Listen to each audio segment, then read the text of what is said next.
جی ناظرین، سینٹ نے بھی آج قرارداد منظور کر دی ہے کہ الیکشن ایک ہی دن ایک ہی تاریخ میں ہونی چاہیے۔ طاہر بزن جو کہ بلوچستان سے ان کا تعلق ہے، نیشنل پارٹی سے ان کا تعلق ہے، قرارداد طاہر بزن جو نے پیش کی اور سینٹ میں منظور ہو گئی۔ ملک سعید صاحب سینئر صحافی ہیں، وہ ہمارے ساتھ ہیں، تو معلوم کریں گے کہ یہ قرارداد کیسے منظور ہوئی اور اس کا امپیکٹ کیا ہوگا۔ ملک صاحب شکریہ۔ آج سینٹ میں پہلے یہ تھوڑا سمجھائیں کہ کیسے قرارداد پیش ہوئی۔ قومی اسمبلی نے تو پہلے کر دی تھی یہ۔ آج سینٹ میں پاکستان تحریک انصاف کے سینیٹرز کے ساتھ ایک دھوکہ ہوا، بڑے مزے کا کام ہوا۔ ہم دیکھ رہے تھے، ہم اوپر سے انجوائے کر رہے تھے چیز۔ آج دو چیزیں ایجنڈے میں شامل نہیں تھی۔ سینٹ کی قرارداد اور جو آج منظور کی گئی انتخابات کے حوالے سے، وہ ایجنڈے کا حصہ نہیں تھی۔ دوسرا، اس کے ساتھ جو ہے آج منی بجٹ بھی پیش ہوا ہے، منی بل فائنانس بل جو ہے وہ بھی پیش ہوا، وہ بھی ایجنڈے کا حصہ نہیں تھا۔ تو آج ایجنڈا بڑے اچھے طریقے سے جا رہا تھا۔ تو سب سے پہلی قرارداد پاکستان تحریک انصاف کی تھی، جس میں تقریباً تحریک انصاف کے تمام سینیٹر جو اکثریت موجود تھی، اور اس قرارداد میں یہ تھا کہ لوگ آٹے کی لائنوں میں جو ہے مر رہے ہیں، اور ڈیجیٹلائز سسٹم ہے اساس پروگرام کے تحت، تو باعزت طریقے سے جو ہے وہ آپ ان لوگوں کو راشن مہیا کریں۔ اور اس قرارداد میں یہ تھا کہ احساس جو راشن پروگرام ہے، ڈیجیٹلائز پروگرام ہے، تو اس کے تحت جو ہے نا مطالبہ کیا گیا تھا کہ آپ لوگوں کو دیں، ریکارڈ آپ کے پاس آلریڈی موجود ہے، اور جو آٹے میں لوگ جو ہے مار رہے ہیں، مشکلات کا سامنا کر رہے ہیں، تو اس کی بجائے جو ہے وہ حکومت نے بڑی اچھی طریقے سے جو ہے شادیہ مری وہاں پہ موجود تھی، تو شادیہ مری نے بڑے اچھے طریقے سے چیز کو ہینڈل کیا۔ انہوں نے پرووک کیا پاکستان تحریک انصاف کے سینیٹرز کو، اچھا خاصا ہنگامہ آرائی ہوئی۔ اس کے بعد اکثریت کی بنیاد پہ وہ قرارداد مسترد ہو گئی۔ جیسے ہی وہ قرارداد مسترد ہوئی، تحریک انصاف کے سینیٹرز وہاں سے واک آؤٹ کر گئے احتجاجاً، جیسا کہ روایت ہے کہ جب آپ کا کوئی ایک اچھا ایجنڈا ریجیکٹ ہو جائے تو آپ احتجاج کرتے ہیں، واک آؤٹ کرتے ہیں۔ جیسے ہی تحریک انصاف کے ارکان احتجاج کر کے باہر گئے، تو چیئرمین سینٹ نے اناؤنس کیا کہ ہمارے پاس ایک قرارداد ہے جو کہ سینیٹر طاہر بزنجو صاحب جو ہیں وہ پیش کریں گے، نیشنل پارٹی سے ان کا تعلق ہے۔ طاہر بزنجو صاحب نے پہلے جو ہے وہ رولز جو ہے وہ ختم کر کے، جو روٹین کی کارروائی ایجنڈا ان کو معطل کر کے رولز کو، اور قرارداد پیش کرنے کی اجازت چاہیے، جس پہ ان کو رولز کی اجازت ملی۔ اس کے بعد جو ہے وہ طاہر بزنجو صاحب نے قرارداد پیش کی، اور قرارداد چیئرمین سینٹ کی جانب سے اناؤنسمنٹ کی گئی کہ قرارداد اکثریت سے منظور ہوگی، متفقہ طور پہ منظور ہوگی۔ تو یہ ڈیلیبریٹلی اگر پی ٹی آئی کے سینیٹرز ہوتے تو سر اس میں ایک اور بھی بڑا مزے کا کام ہوا، ڈیلیبریٹلی انہوں نے متفقہ کا لفظ استعمال کیا۔ سینیٹر مشتاق نے، جماعت اسلامی کے سینیٹر ہے مشتاق احمد، انہوں نے احتجاج کیا۔ انہوں نے کہا جی کہ یہ قرارداد ہمیں پہلے نہیں دی گئی، نہ ہی ہمیں پتہ تھا، اور میں نے اس قرارداد کے خلاف بات کی۔ انہوں نے کہا آپ نے تو نو نہیں کہا، اب قرارداد منظور ہوگی، لیکن سینیٹر مشتاق احمد کے اصرار کرنے پر چیئرمین سینٹ نے دوبارہ رولنگ دی کہ قرارداد اکثریت رائے سے منظور ہوئی۔ انہوں نے کہا کہ ہم اس قرارداد کو جو ہے وہ نہیں مانتے، اور ہمارا مطالبہ یہی ہے کہ جلد از جلد باقی اسامیاں بھی تحلیل کر کے الیکشن کروائے جائیں۔ تو اب اس کے بعد یہ ہوا کہ وہ اسمبلیاں تحلیل کر کے، اس کے بعد پھر پاکستان تحریک انصاف کے ارکان واپس آئے احتجاج ختم کر کے۔ تو انہیں جب قرارداد کا پتہ لگا تو انہوں نے وہاں پہ شور مچانا شروع کر دیا۔ چیئرمین سینٹ نے کہا کہ دیگر ایجنڈا چل رہا ہے، ویٹ کریں، لیکن انہوں نے تھوڑا ویٹ کیا۔ چیئرمین آگے بات کو لٹکا رہے تھے، لیکن اس پہ جو ہے سینیٹر شہزاد وسیم کا کہنا تھا، قائد حزب اختلاف ہی ہیں، کہ آج ایوان میں ڈاکہ مارا گیا ہے۔ انہوں نے کہا، پھر اس کے بعد تحریک انصاف کے ارکان نے چور چور کی نعرے بازی کی، اور پھر یہ سلسلہ جو ہے وہ چلتا رہا۔ ایون کہ سینیٹر شہزاد وسیم نے مطالبہ کیا کہ اس قرارداد کو دوبارہ پیش کر کے ووٹنگ کروائی جائے، جس پہ چیئرمین سینٹ نے کہا کہ جب آپ لابی میں بیٹھے ہوئے تھے، لابی بھی ایوان کا حصہ تھی، تو یہ قرارداد پیش ہو رہی تھی، آپ اس وقت ایوان میں کیوں نہیں آئے؟ بڑا اہم سوال ان کی جانب سے اٹھایا گیا۔ آپ اس وقت آ سکتے تھے اور آ کے جو ہے قرارداد کے مخالف ووٹ دے سکتے تھے۔ تو یہ آج جو ہے وہ ہوا سارا سسٹم. یعنی پی ٹی آئی کو یہ تجربہ ہو چکا ہے کہ پارلیمنٹ کو چھوڑنا، چاہے وہ بائیکاٹ کی صورت میں چھوڑیں، چاہے قومی اسمبلی سے استعفوں کی صورت میں چھوڑیں، وہ نقصان مل جاتا ہے. بالکل پارلیمنٹ کو چھوڑنا نقصان میں جاتا ہے. باقی آپ سینئر ہیں، پارلیمنٹ کور کرتے بھی رہے ہیں. جو سب سے مین پوائنٹ ہے وہ یہی ہے کہ جس کی حکومت ہوتی ہے ڈنڈا بھی اسی کا ہوتا ہے. پی ٹی آئی کی دور میں بھی بہت ساری قانون سازی بلڈوز کی گئی، ابھی بھی کی جاتی رہی. اس قرارداد میں جو تھی وہ یہی تھا. مین آپ کو نکات میں بتا دیتا ہوں کہ قرارداد میں یہ تھا کہ تمام ملک میں یکساں ایک ہی دن کو جو ہے وہ الیکشن کروائے جائے. اگر پنجاب میں پہلے الیکشن ہوتے ہیں تو اس کے دیگر صوبوں پہ منفی اثرات آئیں گے، اور باقی صوبوں کے جو انتخابات ہیں وہ متاثر ہوں گے. لیکن اس کے ساتھ ساتھ قرارداد کے بعد سینیٹر طاہر بزنجو نے مطالبہ کیا حکومت سے کہ مذاکرات کیے جائیں اور مذاکرات کر کے انتخابات کے لیے لائے عمل نکالا جائے. انہوں نے جلدی کا لفظ استعمال نہیں کیا، لیکن انہوں نے بھی مذاکرات پہ زور دیا کہ مذاکرات کریں اور متفقہ طور پہ جو ہے نا وہ الیکشن کی تاریخ کا اعلان کیا جائے.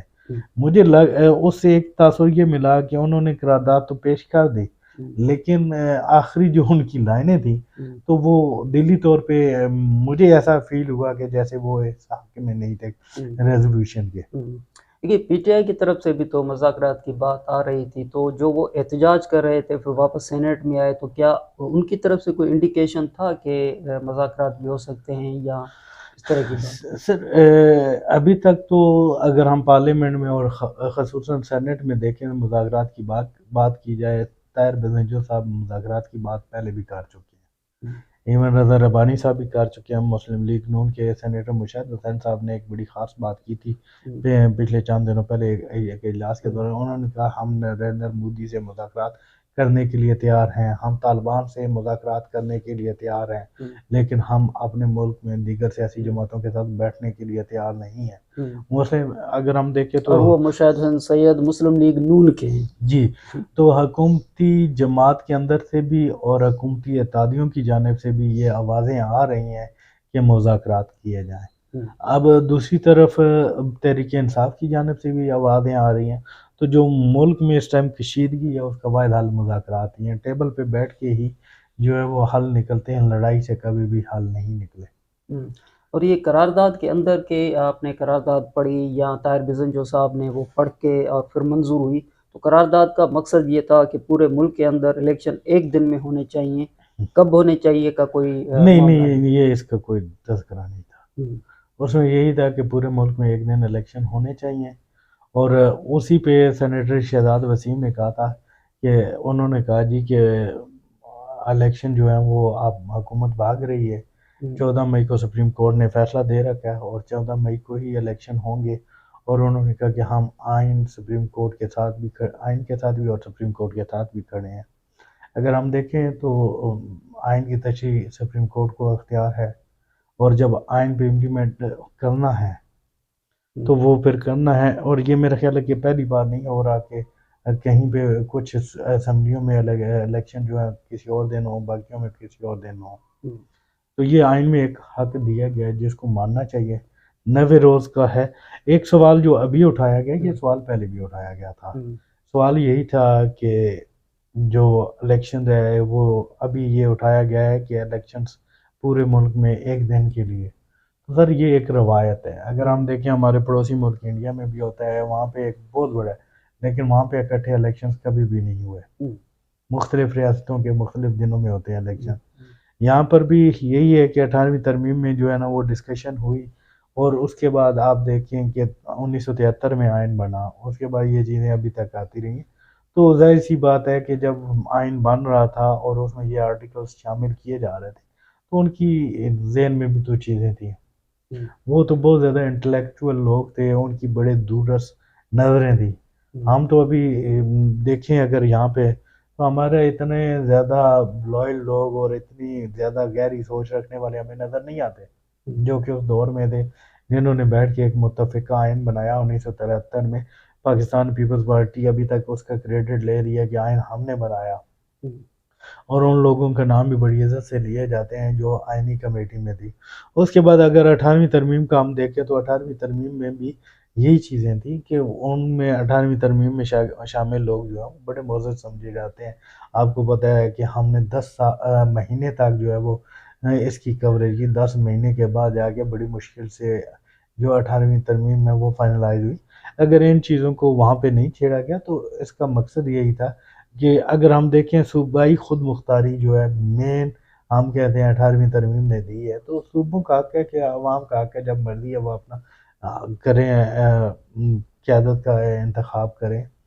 اور اس میں اگر میں دیکھتا ہوں تو میں یہ چیز سمجھ سکتا ہوں کہ اگر آپ کی پاپولیرٹی نہیں ہے تو آپ کو خوف ہے کہ ہم نہیں جیتیں گے، تو اس کے لیے اب آپ عوام کو اس کے حق سے محروم تو نہیں کر سکتے۔ آئین کے اگر ہم دیکھیں تو آئین میں تو واضح طور پہ لکھا ہوا ہے کہ جب یہ اسمبلی تحلیل ہوگی، الیکشنز 90 روز کے اندر ہوں گے۔ جو دوست ہمارے کہتے ہیں کہ صوبوں کا نہیں لکھا ہوا، وہاں پہ لکھا ہوا ہے، باقاعدہ حوالہ دیا گیا ہے کہ جہاں پہ قومی اسمبلی کا 90 دن کا حوالہ دیا گیا، وہیں پہ جو ہے انہوں نے ریفر دیا ہوا ہے، صوبائی اسمبلی کو حوالہ دیا گیا کہ اس کا امپلیمنٹ اس آرٹیکل کے تحت ہوگا۔ آج میں نے وزیر پیٹرولیم مصدق ملک صاحب کی سیاسی پریس کانفرنس کی تھی، تو ان سے میں نے ایک سوال بھی کیا۔ میں نے ان سے یہ پوچھا، میں نے کہا جی کہ آخر کیا وجہ ہے کہ جب بھی نون لیگ آتی ہے تو ان کی عدالتوں کے ساتھ لڑائی شروع ہو جاتی ہے، عدالتوں کے اندر سازشیں شروع ہو جاتی ہیں۔ میں نے ان سے یہ سوال کیا کہ میثاق جمہوریت کے وقت ایک آئینی سپریم کورٹ بنانے کا جو اتفاق ہوا تھا، برملا کئی بار پیپلز پارٹی کی جانب سے وہ مطالبہ بھی سامنے آیا، لیکن اس کی مخالفت نون لیگ نے کی۔ تو ابھی کیا آپ نہیں سمجھتے کہ اگر نون لیگ اس وقت مان جاتی اور آج آئینی عدالت موجود ہوتی تو اتنے بڑے تنازعات نہ ہوتے؟ ابھی دوبارہ جو اگر ہم دیکھیں پارلیمانی ایوانوں میں جو ہے پارلیمنٹ کے اندر اگر دیکھیں تو یہ آواز دوبارہ آ رہی ہے کہ ایک جو ہے وہ آئینی عدالت ہونی چاہیے، سپریم کورٹ، جو کہ آئینی معاملات کو دیکھے اور دیگر معاملات کو دیکھنے کے لیے باقی عدالت ہو، جس میں اس سے یہ فائدہ ہوگا کہ آئینی معاملات میں جو ہے وہ لگے باقی عام عوام کے جو مقدمات ہیں وہ وہاں پہ اپنی جگہ پھنسے نہیں رہیں گے اور لوگوں کو جو ہے انصاف ملے گا۔ وقت کی سب سے بڑی ضرورت یہی ہے کہ انصاف ہونا چاہیے۔ ہم کہتے ہیں کہ اس ملک میں جو آئین موجود ہے، جو قانون موجود ہے، ان پہ عمل درآمد کیا جانا چاہیے، کیونکہ کامن آدمی کا ایک ہی سہارا ہے اور وہ آئین اور قانون ہے۔ اگر اس پر عمل درآمد سے کسی کو فائدہ ہوگا تو وہ عام آدمی کو ہوگا۔ باقی یہاں پہ تو تمام بات پھنسے ہوئے ہیں۔ اگر آپ یہاں پہ بھی دیکھیں تو یہ آج کل بات بڑی کھل کے آ رہی ہے کہ جو عام آدمی ہے وہ قانون کی زد میں آ جاتا ہے، جو پیسہ رکھتا ہے، امیر آدمی ہے، اثر و رسوخ والا ہے، وہ قانون کی دسترس سے دور ہے۔ تو ہماری یہی انڈرسٹینڈنگ ہے کہ قانون پہ عمل درآمد ہونا چاہیے، چاہے کسی بھی صورت میں، کسی بھی حال میں۔ بہت شکریہ ملک سعید صاحب، بہت شکریہ۔ حکومت جب یہ کہتی ہے کہ الیکشن ایک ہی دن یا ایک ہی تاریخ میں ہونا چاہیے، تو اس کا مقصد یہ ہوتا ہے کہ جب وفاقی حکومت کی تاریخ یعنی کہ اکتوبر کے بعد کی تاریخ جو ہے وہ سمجھی جائے، 8 اکتوبر کے بعد۔